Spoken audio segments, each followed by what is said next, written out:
Bonjour à toutes et à tous ma team, j'espère que vous allez bien. Aujourd'hui pour cette nouvelle vidéo, on se retrouve pour la présentation complète des championnats du monde de cyclisme sur route 2020 pour la course en ligne Elite Homme de 258,2 km. Donc après le contre-la-montre qui a eu lieu pour la course Elite Homme également, et Filippo Ganna qui est donc champion du monde du contre-la-montre, on va assister à la course classique en ligne, une étape avec quasiment tous les pays qui seront représentés, en tout cas les 50 meilleures nations au classement cycliste mondial. Et on retrouvera notamment l'équipe de France, l'équipe d'Espagne, enfin toutes les grandes nations qui seront présentes. Alors certaines équipes auront 8 coureurs, c'est le quota maximum, et d'autres petits pays auront que 3, 4, 2 ou voire même un seul coureur.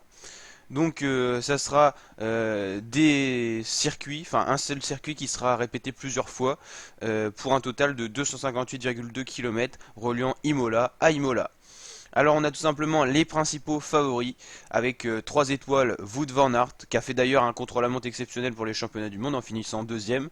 Il est un des grands favoris de ce parcours. On a également le français Julien Alaphilippe fait partie des grands favoris. On aimerait bien que ça soit un français champion du monde, ça n'est pas arrivé depuis très très longtemps. Miral Kachowski pour la Pologne également dans les favoris et encore Marc Hirschi. Donc là, il faut savoir que les coureurs ne courent pas pour leur équipe de d'habitude, mais tout simplement pour leur nation. Il y a tout simplement équipe de France, équipe d'Espagne, et ainsi de suite. Et c'est assez original à voir, et on voit ça que sur le championnat du monde ou encore sur le championnat d'Europe. À 2 étoiles, on retrouve Tadej Pogacar, le vainqueur du Tour de France 2020. On retrouve également Jakob Fuglsang, Alexei Lutsenko, Michael Woods ou encore Maximilian Schachmann. À 1 étoile, on retrouve Roglic, Ulissi, Vincenzo Nibali, Tim Wellens, Tom Dumoulin, Miguel Angel Lopez, Daniel Felipe Martinez ou encore Alejandro Valverde. Alejandro Valverde qui est un des coureurs les plus titrés au championnat du monde, qui a déjà été 2 fois champion du monde.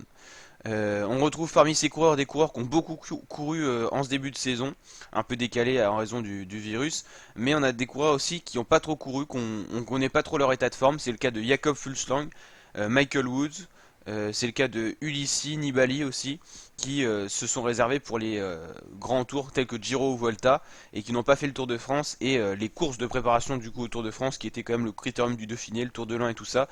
Donc on a des coureurs où on ne connaît pas vraiment leur état de forme. Ça sera peut-être un avantage pour eux pour essayer d'aller chercher ce maillot de champion du monde.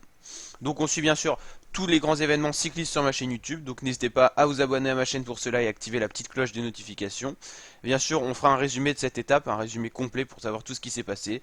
N'hésitez donc pas à suivre ma chaîne YouTube, à liker si les vidéos vous plaisent, et je vous dis donc à très bientôt pour de nouvelles vidéos de ce genre. Allez, ciao ma team.